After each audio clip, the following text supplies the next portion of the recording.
Hello students, देखिए हमने पिछली वीडियो में क्वेश्चन नंबर 8 तक करा दिए थे।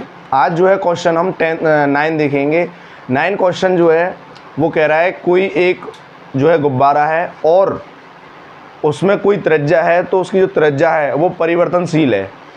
तो वो कह रहा है कि जब उसकी त्रिज्या परिवर्तनशील है तो उसके आयतन में कितना परिवर्तन होगा जब उसकी जो रेडियस है, यानी जो रेडियस है वो हमें 10 सेंटीमीटर इसमें गिवन में दे रखी है। तो देखिए स्टूडेंट्स, इसको हम किस तरह से क्वेश्चन को करते हैं। देखो इसमें दिया है क्वेश्चन नंबर 9 और 9 में दिया है कि गुब्बारे की त्रिज्या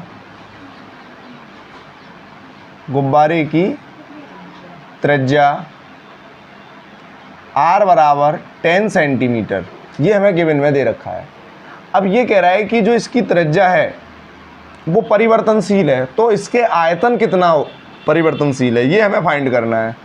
तो यहाँ लगाएंगे गुब्बारे का आयतन। तो गुब्बारे का जो आयतन होता है वो B होता है 4/3 पाई r क्यू, क्योंकि ये गोला होता है और गोले का जो हमारा आयतन होता है वो 4/3 पाई r क्यू लगता है। तो इसमें हम आगे क्या करेंगे, B 4/3 और पाई r क्यू। तो यहाँ हम इसका अब क्या करेंगे, r के सापेक्ष जो है अवकलन करेंगे। तो यहाँ लिख देंगे r के सापेक्ष अवकलन करने पर। तो यहाँ लगाएंगे dB/dt, क्योंकि हमें इसकी परिवर्तन निकालनी है आयतन की, तो इसलिए हमें इसको dB/dt करना होगा। यहाँ क्या करेंगे 4/3 पाई, ये r जो है आगे आएगा और इसमें से 1 कम हो जाएगा, तो ये 3 से 3 हमारा कट जाएगा। तो 4 पाई, अब r की वैल्यू कितनी है 10, तो ये 10 का स्क्वायर, तो 4 × 100 और मल्टीप्लाई पाई, तो ये कितना हो जाएगा 4 पाई सेंटीमीटर क्यूब। तो इसमें जो क्षेत्रफल में इसके जो आयतन में परिवर्तन की जो दर है वो कितनी है 400 पाई सेंटीमीटर क्यूब। वो इसलिए इसमें देखो dr/dt हमने यूज नहीं किया है, क्यों? क्योंकि उसमें गिवन में नहीं दिया है। केवल इसने ये कहा है कि इसकी जो त्रिज्या है वो परिवर्तनशील है, तो जब त्रिज्या परिवर्तनशील है तो उसका आयतन भी परिवर्तनशील होगा, ठीक है ना। तो यहाँ कह देंगे अतः गुब्बारे का आयतन 400 पाई सेंटीमीटर क्यूब परिवर्तनशील होगा। ये हमारा क्या हो जाए, इसने कहा है कि कोई एक सीढ़ी होगी और सीढ़ी जो है किसी ऊंचाई की दे रखी है। तो इसमें जो दिया है सीढ़ी की ऊंचाई ये दे रखी है इसने 5 ऊंचाई h बराबर 5 मीटर। अब इसने क्या कहा है, तो हम ये फिगर बनाते हैं यहाँ। तो देखो ये हमारा क्या है, बेस, जो हम लाइन खींच रहे हैं ये बेस है, और ये क्या है हमारी हाइट, और ये है हमारी सीढ़ी। तो इसको दे देते हैं हम A, इसको B और इसको C। ये हमें फिक्स कर दिया कि ये हमारी 5 मीटर है, और इसका जो आधार है वो दिया है, इसको मान लो x बराबर 4, और इसको ले लेते हैं हम y, क्योंकि एक को x साइड ले रहे हैं तो दूसरी को हम y, और x हमें दे रखी है, y हमें नहीं दे रखी। तो इसमें हमें क्या करना है, दिया है यानी कि आधार सीढ़ी का निचला सिरा, जिसको आधार बोलते हैं, सीढ़ी का निचला सिरा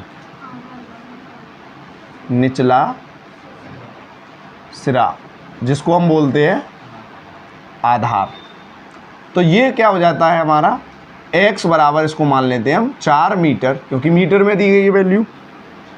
उसके बाद अब इसका जो सिरा है ये खिसक रहा है, तो क्या खिसकेगा इसमें से dx/dt, ये खिसकेगा 2 मीटर प्रति सेकंड, ठीक है। अब हमें इसमें क्या करना है कि पाइथागोरस थ्योरम यूज करनी है। क्या करनी है? Pythagoras theorem.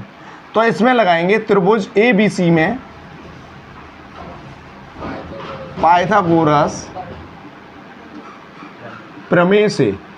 तो पाइथागोरस प्रमेय क्या कहती है? AC यानी कर्ण का स्क्वायर बराबर AB का स्क्वायर यानी लंब, और प्लस आधार यानी कि BC का होल स्क्वायर। तो ये आ जाएगा 5 का स्क्वायर। AB कितना है हमारे पास? y स्क्वायर, प्लस BC कितना है? x square.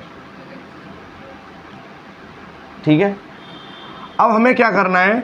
अब हमें इसका पहले हमें यहाँ y की वैल्यू फाइंड करनी है कि y कितनी आ रही है साइड, y भी तो फाइंड करनी है, x तो दे रखी है इसने। चलो, तो यहाँ y निकालने के लिए क्या करेंगे? हमें x की वैल्यू कितनी दे रखी है? x लगाओ, यहाँ 4 दे रखी है, तो ये 4, तो ये कितना हो गया? 25, और ये y स्क्वायर और प्लस ये 16 इधर लेके आओगे तो 25 माइनस 16, तो y स्क्वायर। यहाँ कितने बचेगा? 9 y स्क्वायर। तो y बराबर प्लस माइनस के 3 आ जाएगा, लेकिन हम हाइट हमेशा पॉजिटिव की होती है तो हम क्या लेंगे? y equal 3। तो अब हमें ये y भी पता चल गया कि कितनी आ रही है, ये 3, क्योंकि पाइथागोरस थ्योरम से हमने इसको फाइंड कर लिया।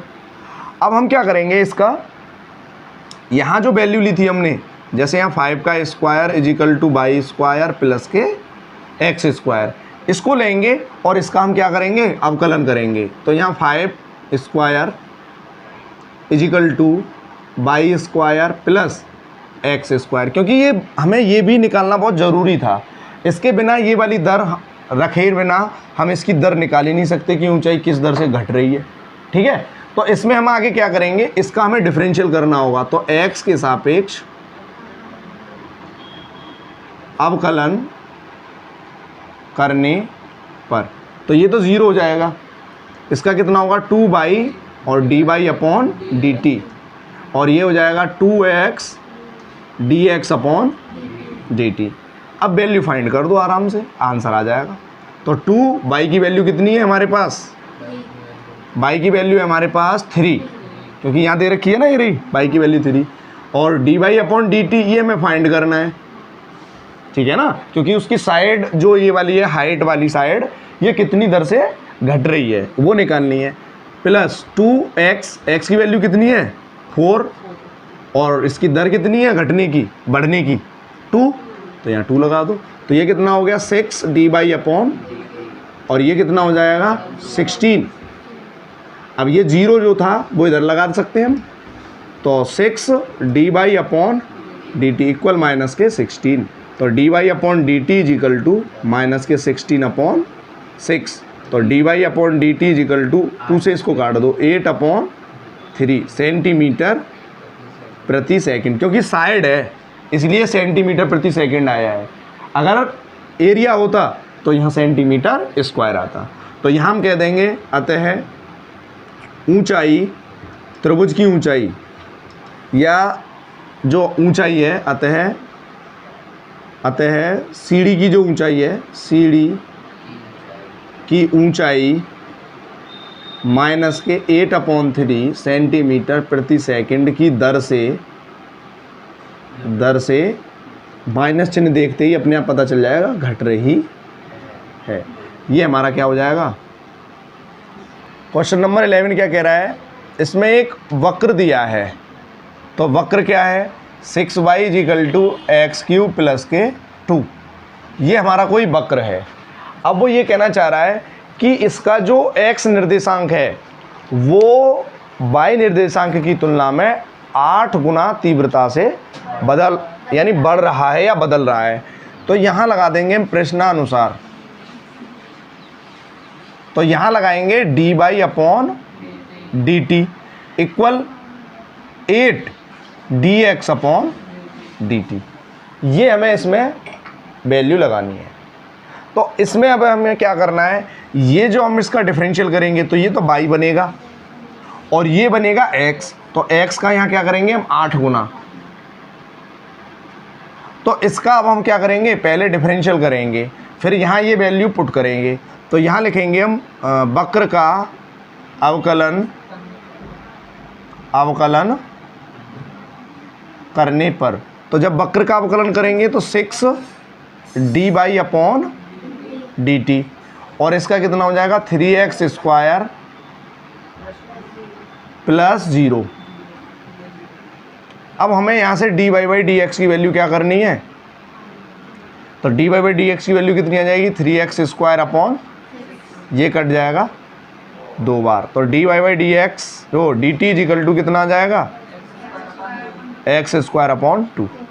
ये वैल्यू हमें इस इक्वेशन फर्स्ट में पुट करनी है जो हमने बनाई है। वो ये कहना चाह रहा है कि जो y निर्देशांक है, तो y निर्देशांक ये है x से 8 गुना अधिक दौड़ रहा है, तो 8 गुना x से दौड़ रहा है, तो dy upon D X equal to 8 dx upon dt हो जाएगा।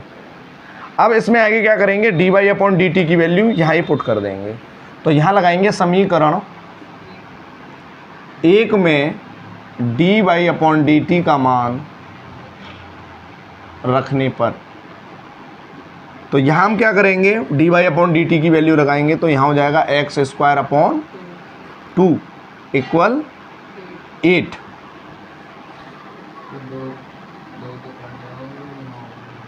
और ये निकालेंगे हम dx अपॉन dt, तो यहाँ इसको निकाल दो, यहाँ कितना आ जाएगा, ये यहाँ आ जाएगा x स्क्वायर अपॉन, ये हो जाएगा 16, ठीक है ना।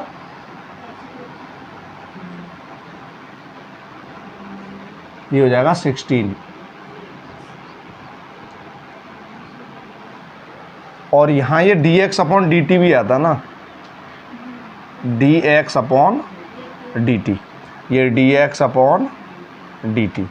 जब यहाँ dx अपॉन dt भी आता तो ये dx अपॉन dt से dt कट जाएगा, ठीक है ना।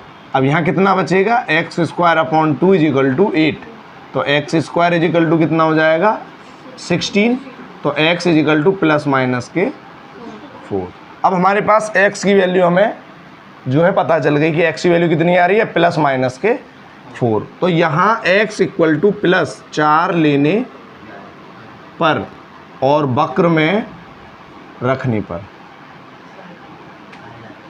तो जब x बराबर 4 लेंगे तो अब ये वक्र में रख लेंगे हम, तो रखेंगे तो y इजिकल टू 4 का क्यूब प्लस 2, तो 6y इजिकल टू कितना हो जाएगा 64 प्लस 2, तो y इजिकल टू कितना हो जाएगा 66, तो y इजिकल टू 66/6, मुझे लगता है 11 आ जाएगा।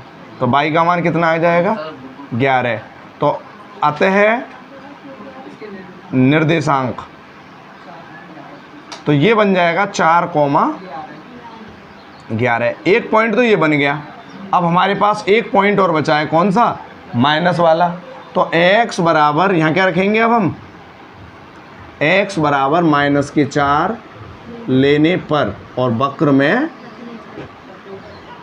रखने पर, तो देखो वक्र में रखेंगे तो यहाँ कितना हो जाएगा 6y minus k 4 cube plus k 2, तो 6y ये हो जाएगा 64 प्लस 2, तो 6y इजिकल टू कितना हो जाएगा यहाँ, तो यहाँ हो जाएगा 6, तो y इजिकल टू यहाँ कितना हो जाएगा 31/, ठीक है। तो ये आ गया हमारा y का मान। तो अतः निर्देशांक, तो यहाँ जाएगा माइनस के 4 माइनस के 31/।